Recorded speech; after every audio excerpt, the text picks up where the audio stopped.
Notes लिया है, ठीक है। अगला है इंद्रपुरी बैराज, यह बिहार के रोहतास जिले में सोन नदी पर स्थित है, इसे सोन बैराज के नाम से भी जाना जाता है।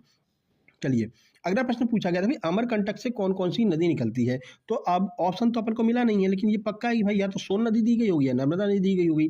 दोनों के बारे में आपको बहुत डिटेल में कई बार बताया है कि ये आपका अमरकंटक पर्वत है, यहाँ से जो है सोन निकलेगी, बिहार चली जाएगी, यहाँ से नर्मदा निकलेगी और अरब सागर में आकर के गिर जाती है, एस्चुरी का निर्माण करती है। इसके समानांतर ताप्ती नदी बहती है जो कि मुल्ताई से निकलती है। बीच में यहाँ पर जो है आपका सतपुड़ा पर्वत श्रृंखला है जो इन दोनों को अलग करती है। दोनों नदियां रिफ्ट वैली में बहती हैं। ये सब कुछ आपको बता चुके थे और आज वही प्रश्न आपका आ गया है। देखिए, अमरकंटक से नर्मदा और सोन नदियां निकलती हैं। इसके अतिरिक्त महानदी और गोदावरी की एक प्रमुख सहायक नदी है और नेदो, ये भी इसी पठार से निकलती है। पहले नर्मदा की बात करें तो अमरकंटक में नर्मदा कुंड से निकलती है और पश्चिम की ओर बहती हुई अरब सागर में गिरती है। वही सोन नदी या फिर इसे हम सोनभद्र भी कहते हैं, यह भी अमरकंटक से निकलती है और पूर्व की ओर बह करके पटना के पास जाकर गंगा नदी में मिल जाती, ठीक है। तो दोनों नदियों के बारे में आपको थोड़ा सा जानकारी रखना है, आगे पूछा जा सकता है।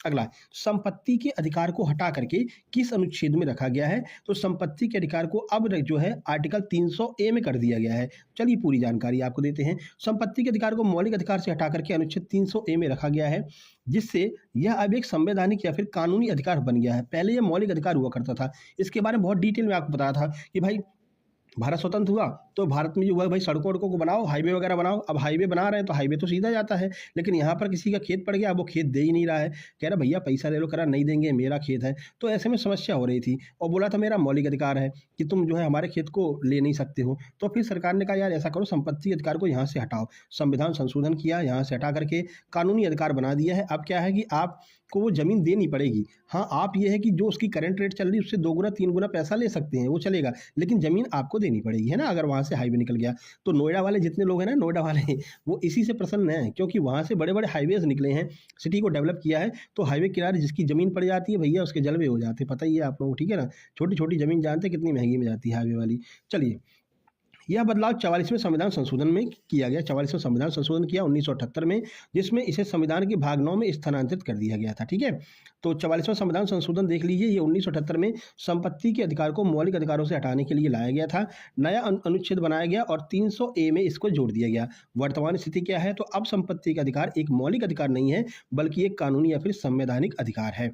सुरक्षा क्या है, तो देखो 300A के अनुसार किसी व्यक्ति को कानून की उचित प्रक्रिया के अनुसार ही उसकी संपत्ति से वंचित किया जा सकता है। ऐसा नहीं कि तुमने उसको हटा करके 300 में डाल दिए तो अब तुम कब्जा ही कर लोगे, ऐसा नहीं है। आपको उसका मुआवजा देना पड़ेगा और वर्तमान रेट से 2 गुना 3 गुना मुआवजा देना पड़ सकता है, ठीक है भाई। अगला, ह्वेनसांग जो है वो किसके शासन काल में भारत आया था। तो सबको पता है हर्षवर्धन के टाइम पर ह्वेनसांग आया था। अब देख लीजिए, तो देखो ह्वेनसांग राजा हर्षवर्धन के शासनकाल में भारत आया। वह लगभग 630 ईस्वी में भारत आया था और 15 वर्षों तक रहा था। हर्षवर्धन उत्तर भारत के एक शक्तिशाली शासक थे। उन्होंने ह्वेनसांग के दौरान शासन किया था, मतलब उस टाइम पे ह्वेनसांग आया था। ह्वेनसांग को यात्रियों का राजकुमार कहा जाता है, मोस्ट इंपोर्टेंट है, आगे पूछा जा सकता है। अगला देखिए, टेलीग्राम मैसेज बार बार आ रहा है। अगला है, इसने एक पुस्तक लिखी थी सी यू की। तो सी यू की में उन्होंने हर्षवर्धन के शासनकाल के दौरान भारत की सामाजिक, आर्थिक और धार्मिक स्थिति का वर्णन किया है। तो ध्यान रखना, हर्षवर्धन के टाइम पर ह्वेनसांग आया था, उसने अपने वर्णन में जो है हर्षवर्धन के कार्यकाल के बारे में लिखा है। पुस्तक का नाम ध्यान रखना सी यू की, ये कई बार पूछी गई है। अगला प्रश्न है, किस राज्य को अन्न का भंडार कहा जाता है। ऑप्शन में उत्तर प्रदेश था, हरियाणा था, पंजाब था, मध्य प्रदेश था। तो पंजाब को हम क्या कहते हैं, अन्न का भंडार कहते हैं। कैसे, आइए देख लेते हैं। पंजाब को अन्न का भंडार कहा जाता है क्योंकि यह गेहूं और चावल जैसे खाद्यान्न के सबसे बड़े उत्पादकों में से एक है। इसके अलावा कपास और गन्ने का भी प्रमुख उत्पादक है। इस उपाधि के कारणों में उपजाऊ मिट्टी हो गई, सिंचाई की उन्नत व्यवस्था हो गई, कुशल कृषि तकनीकें हो गई। इस वजह से जो है पंजाब को हम अन्न का भंडार कहते हैं। अब देखो, पंजाब, इसे भारत का अन्न भंडार कहते हैं क्योंकि सबसे ज़्यादा जो है उत्पादन, गेहूं उत्पादन हो या फिर अन्य उत्पादन जो है वो यहाँ पर किया जाता है। हरियाणा को भी अपनी कृषि उत्पादकता के कारण भारत की हरित भूमि कहा जाता है। तो हरियाणा को हरित भूमि कहते हैं, ध्यान रखना।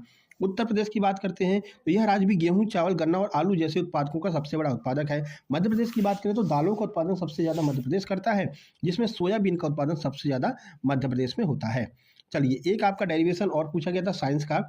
डेरिवेशन है कि भाई 100 वाट का एक बल्ब है, ये पहले भी पूछा जा चुका है, जिसने शुरुआत में हमारा एग्जाम एनालिसिस देखा होगा, सेम टू सेम यही प्रश्न था, दोबारा रिपीट हुआ है कि 100 वाट का एक बल्ब है, 10 घंटे तक जलता है तो कितनी ऊर्जा की खपत करेगा। तो 1 किलोवाट जो है ऊर्जा की खपत करेगा। देखिए 100 वाट का बल्ब 10 घंटे तक जलने पर 1 किलोवाट घंटा ऊर्जा की खपत करेगा। ये आपको थोड़ा सा देखना है। इसकी गणना के लिए बल्ब की शक्ति को समय के साथ में गुणा करें। 100 वाट का बल्ब है, 10 घंटे के साथ में गुणा करो तो 1000 वाट प्रति घंटे आ जाएगा। और ये जो वाट प्रति घंटा है, इसको किलोवाट घंटे में बदलने पर 1000 किलोवाट प्रति घंटा बराबर 1 किलोवाट प्रति घंटा होता है। तो इसका आंसर हो जाएगा 1 किलोवाट प्रति घंटा ये ऊर्जा की खपत करेगा। यही इसका सही आंसर हो जाएगा।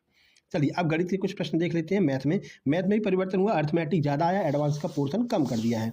देखो एससीएफ का प्रश्न पूछा था, 3 प्रकार के फल हैं, 720, 420 और 343 फल हैं, ठीक है।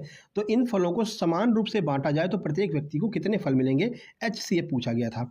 1244 रुपये की धनराशि पर 12% वार्षिक ब्याज की दर से 3 साल का चक्रवृद्धि ब्याज पूछा गया था। 500 रुपये की धनराशि पर 10% का अगर हानि उठाते हैं, मतलब 500 रुपये कोई चीज़ है 10% की हानि पर बेची जाती है, तो बताओ कितनी रुपए की बेची गई।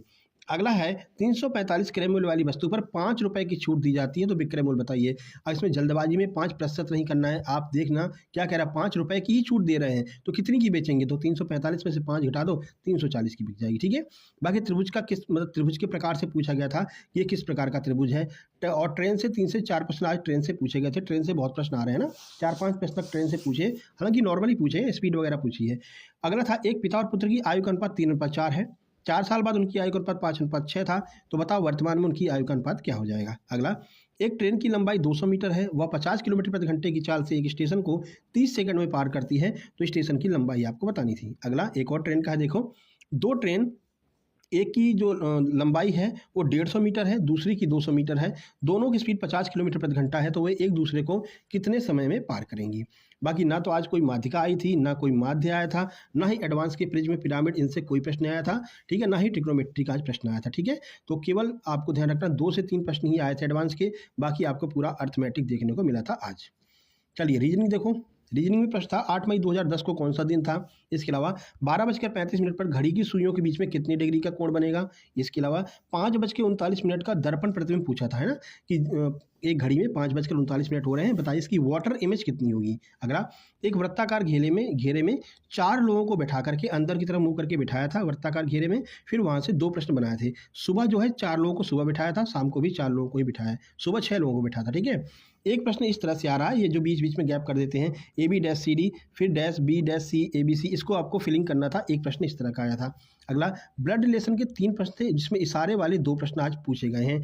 कोडिंग डिकोडिंग का 1 प्रश्न, मानसिक अभिरुचि के 3 से 4 प्रश्न, अल्फाबेट सीरीज के 2 प्रश्न, कथन निष्कर्ष के 2 प्रश्न, सिटिंग अरेंजमेंट के लगभग 3 प्रश्न। पेपर फोल्डिंग से आज प्रश्न नहीं पूछा है, लेकिन पेपर कटिंग से इस शिफ्ट में प्रश्न पूछा गया है। बाकी 2 प्रश्न इनइक्वलिटी से और डायरेक्शन से भी 2 से 3 प्रश्न पूछे गए हैं।